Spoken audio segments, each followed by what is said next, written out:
Prabu Kian Santang adalah salah satu tokoh legendaris di tanah Sunda. Ia adalah putra dari Raja Pajajaran, yaitu Prabu Siliwangi.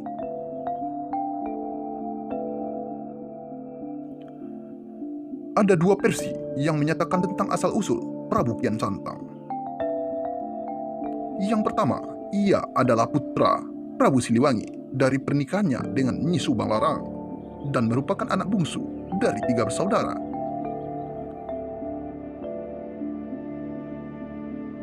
Dalam versi ini, Prabu Kian Santang juga menjadi paman dari Sunan Gunung Jati.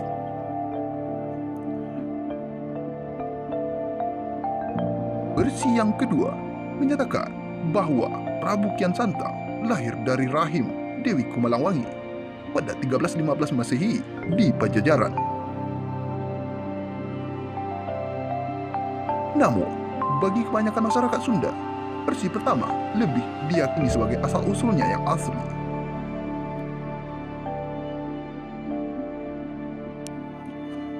Sebagai anak dari salah satu raja terbesar di Nusantara, otomatis Prabu Kian Santang mewarisi banyak bakat dari ayahnya. Menurut cerita rakyat, dikisahkan bahwa ia memiliki wajah yang sangat tampan, begitu karismatik, hingga tatapan matanya mampu meluluhkan hati seseorang. Selain itu, ia juga memiliki beberapa kesaktian sebagaimana ayahnya. Konon, Prabu Kian Santang tidak pernah mendapatkan luka sedikit pun dari berbagai pertarungan yang pernah dialami.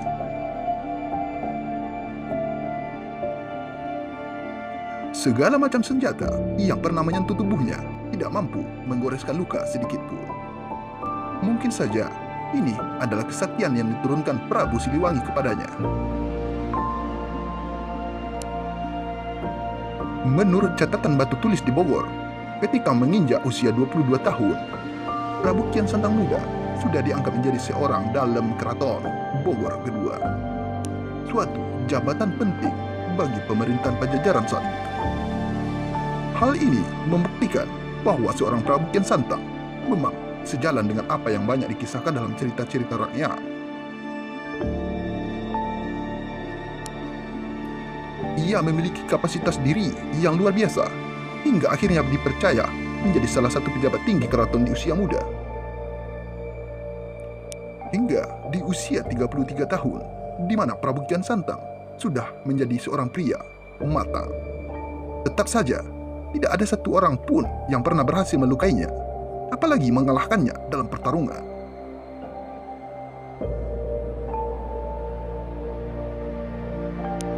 Hal ini membuatnya semakin penasaran dan ingin mencoba mencari tahu sampai mana batas kekuatannya itu. Ia pun meminta bantuan kepada ayahnya untuk menemukan orang yang sanggup menandingi dirinya. Akhirnya, Prabu Siliwangi mengumpulkan para ahli nujum untuk menemukan orang sakti yang bisa mengalahkan putranya.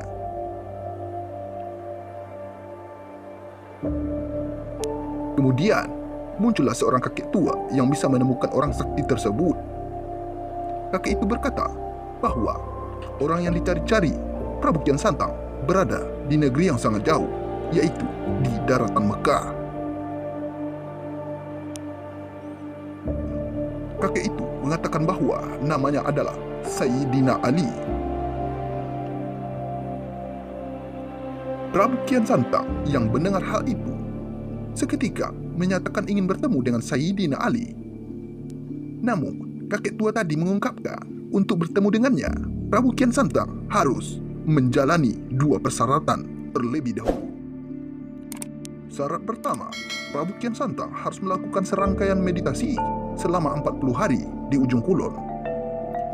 Kemudian mengganti namanya menjadi Galantrang Setra. Setelah 2 persyaratan tadi terpenuhi, ia bergegas pergi ke Mekah. Setelah sampai di sana, ia berpapasan dengan orang lokal dan menanyakan tentang keberadaan Sayyidina Ali. Beruntung, ternyata orang asing tersebut sangat mengenali Sayyidina Ali dan bersedia mengantar Prabu Kian Santang ke tempat tinggalnya. Tapi sebelum laki-laki itu mengantarkannya, ia meminta Prabu Kian Santang untuk mencabut sebuah tongkat yang tertancap di tanah terlebih dahulu. Setelah Prabu Kian Santang mencobanya, ternyata tongkat itu sangat sulit untuk dicabut. Beberapa kali ia mencoba sekuat tenaga, tongkat itu tetap tidak bergeser sedikit pun. Dalam percobaan terakhir, ia mengerahkan energi batin yang ia miliki. Namun, yang terjadi adalah kakinya terperosok masuk ke dalam tanah dan tubuhnya mengeluarkan keringat darah. Melihat hal itu, orang asing tadi meminta Prabu Kian Santang menyingkir dan membiarkannya mencabut tongkat itu dengan mengucap kata bismillah.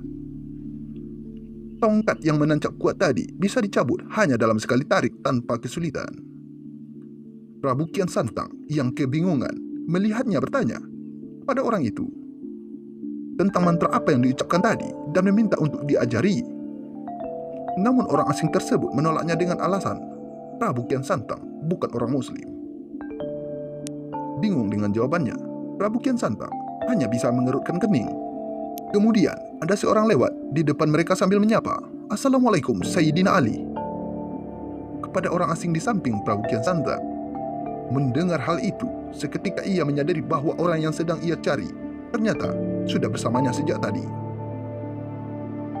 Niat awal ia datang ke sana pun seketika berubah. Bagaimana mungkin ia sanggup mengalahkan Sayyidina Ali jika adu tenaga saja sudah kalah? Akhirnya, selama berada di Mekah, Prabu Kian Santang hanya belajar banyak dari Sayyidina Ali. Kemudian, memutuskan untuk menjadi seorang mu'alaf. Setelah lama berada di sana, ia pun kembali pulang ke tanah Sunda. Sesampainya di sana, ia menceritakan semua yang dialami selama berada di sana dan membujuk ayahnya untuk memeluk Islam.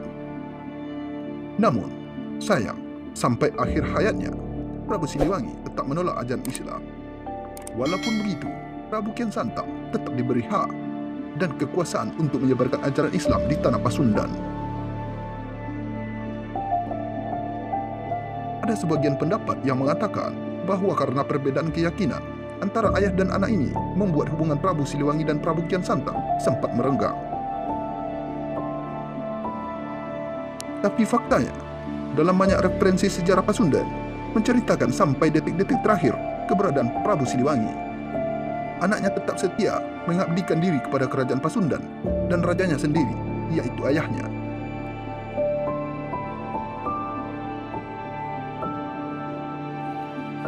Nah, itulah tadi cerita tentang Kian Santang bertemu dengan Sayyidina Ali di Mekah. Versi Haus Hijrah. Jangan lupa like dan subscribe channel ini. Assalamualaikum warahmatullahi wabarakatuh.